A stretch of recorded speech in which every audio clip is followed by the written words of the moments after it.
We have about 140 doctors working in our hospital, Swamiji. Except myself, nobody wants to become spiritual. I don't know what exactly spirituality. If what you are talking is spirituality, I would like to be like that. But many people don't believe. I said, we are working from morning to night and we are happy and patients are happy, we make some money. Is spirituality essential for life or?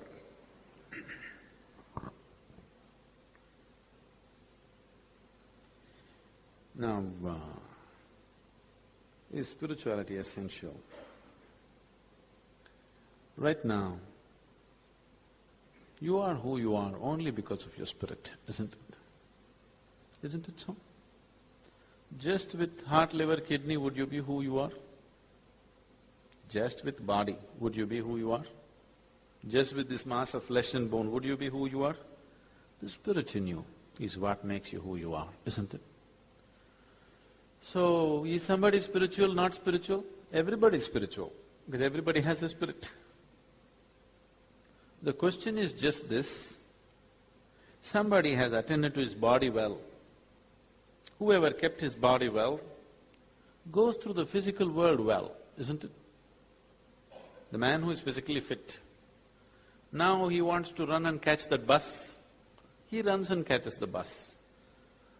Those people like your patients, the way they kept their body, now they'll only fall under the bus, isn't it?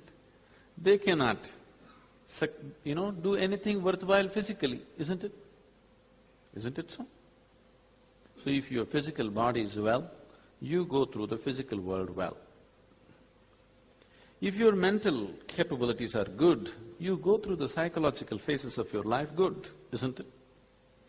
If you have a weak, shaky mind, then psychologically you suffer. If your emotions are strong and balanced, you experience emotional phase of your life wonderfully, isn't it? You can throw yourself into every emotion and still be perfectly balanced, enjoying all of it. Similarly, if you have exercised your spirit and kept it well, you go through another dimension of your life well, without which you are nothing. Now, like you said, we are working, we are happy, our patients are happy. No, your patients are never happy. When they come, they are unhappy because they are not well. When they go, they are unhappy because they have to pay the bill. So patients are never happy. Only thing is, they may be little happy because they thought they will be dead, but they survived. That is only momentary, isn't it? Today, I think I'm going to die. Suppose, even if it cost me that much money, I survived. I had a little bit of happiness today. But tomorrow morning, everything is same once again, isn't it? Like before going to the hospital, what all problems I had, they have multiplied during my stay in the hospital. Isn't it so? My business, my family, my other things, whatever problems I had, that 1 month stay in hospital and out, I am little poorer, but all my problems have multiplied in 1 month's absence, isn't it so? So I am not happy, again struggle. Coming to the doctor, doctors are happy? I don't think so. I'm not saying all doctors are unhappy, that's not the point. I'm not talking about doctor as a doctor.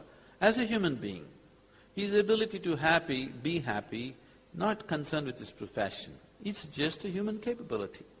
Maybe some human beings who happen to be doctors are happy, some human beings who happen to be doctors are unhappy, isn't it? So being a doctor is not bringing happiness or unhappiness. If you are a certain kind of human being, you are happy. If you are not, you are not. Either you're making yourself happy or unhappy, it depends on so many factors. Happiness may be just this, that you are little better off than other people around you. As we already looked at this, that's not happiness, that's just a kind of sickness, isn't it? We are little better off than people around us. If that's your joy, is it not sickness? Yes? So that means if everybody is well, you will not be happy. Isn't it so? That's what it amounts to, isn't it? It's an unfortunate way of being happy. It is a kind of sickness.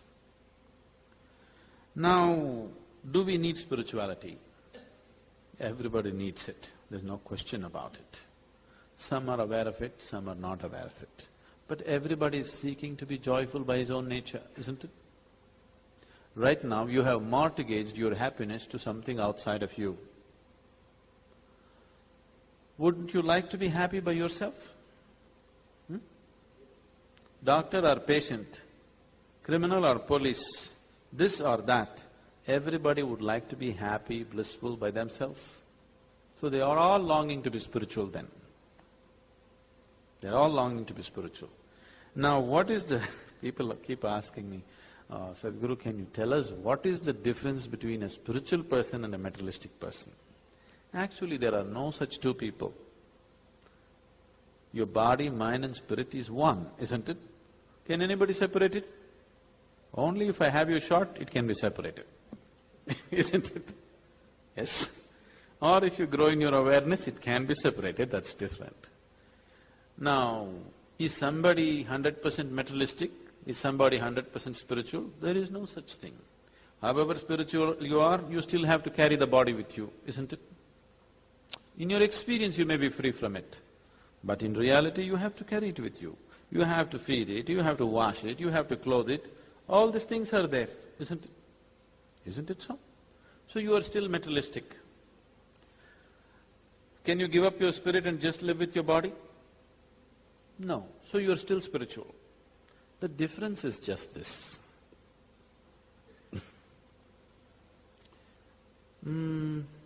Materialistic people beg for everything in their life. Their happiness, they'll beg from somebody. Their love, they'll beg from somebody. Their peace, they'll beg from somebody. For everything that they need, most essential things in their life, they have to beg somebody, isn't it so? Only their food they earn, everything else they beg. A spiritual person, his love, his peace, his joy, everything he earns by himself, only his food he begs. If he wants to earn his food, that's no big deal, he will earn it. But right now he thinks it's not so important and he begs it. That's the difference.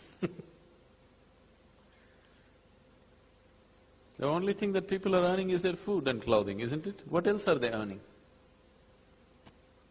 See, just the simple process of life. After all, what is most of the humanity doing? Just eating, sleeping, reproducing, dying. This is all they're doing, isn't it? You may be believing I'm doing many things. If moment of death comes to you and you turn back and see, just see what you have done with your life. All you have done is simple, plain survival. In a complex mess, but simple, plain survival, isn't it? Just to survive and exist. See what's happening to human beings. Most people, as they age, they are becoming wounded. So much pain they have become, isn't it? With age, they are not becoming wise, they are becoming wounded. So, just the simple process which every worm, every insect, every dog and cat and bird goes through, to go through that process, human beings have become incapable. At the end of their lives, they are so hurt and pained about everything around them, isn't it? Are you exposed to people's pain and suffering on a daily basis? Not the physical sort. There are any variety of pains, you know. Every day, my life is with hundreds of people. You won't believe, it's unbelievable. The variety of suffering that human beings have created for themselves is so unbelievable, you know. There's simply no reason. They just go on doing it because there is nothing else to engage themselves with which is worthwhile. They have to go on messing themselves non-stop. Slowly, you just look back, please take a picture of yours when you were 5, 6 years of age and look at yourself now, how the joy has been squeezed out of you. Yes? Simple process of living. You are not doing anything great, you are not trying to reach other worlds or anything, just existing and surviving, isn't it? For that, all this has happened. Is it worthwhile? Is it worthwhile causing all this pain to yourself just to eat, sleep, procreate and die one day? If you're on your deathbed, it won't mean anything. Anyway, do you know all of you will die one day?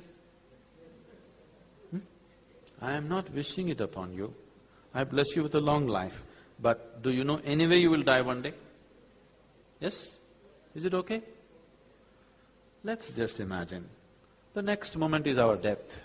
Turn back and see, what have you got? What have you got to show as life, tell me? That moment is anyway going to come in our lives, isn't it so? Yes? Anyway it's going to come. Is it not time that we looked at it now, not tomorrow? Isn't it time that we looked at it right now and not tomorrow? Because you don't know if you will be here tomorrow. Is anybody here who's come with 24-hour guarantee card? No. We are hoping and aspiring, that's different. But do you have a guarantee card for 24 hours? No. It could be any moment, isn't it? So is it not important that we address it?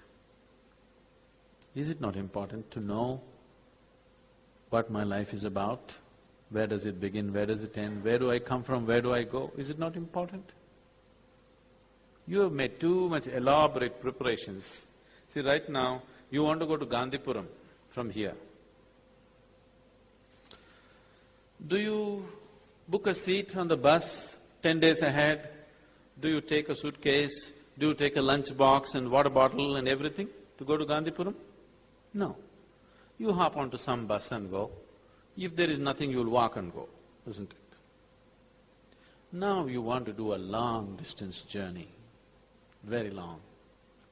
Now you book your tickets, prepare everything, take the food, take the water, whatever you may need on this long journey. You want to go to Antarctica, you want to take everything, isn't it possible? Now this is just like this. From your birth to death is just a short journey. You have made too much preparation, too much preparation. You have enough clothes to wear for 3 lifetimes, isn't it so? Isn't it so? Can you wear all those clothes in 1 lifetime? You have enough for 3 lifetimes. You have footwear for 8 lifetimes. And you are seeking liberation. I am not saying you should not enjoy the physical things around you, but if that is the supporting thing for who you are, if who you are is only because of what you wear, if who you are is only because of the car that you drive, if who you are is only because of the house that you live in, if who you are is only because of the qualifications and nonsense that you carry around with you, just life is not worthwhile. All these things you can have. If who you are is well established in blissfulness, you become a doctor, you become an engineer, you become any damn thing in the world, all of it can be enjoyed. But if who you are is not established, whatever you become, you will suffer. If you're a doctor, you will suffer. If you're a patient, you will suffer. Isn't it?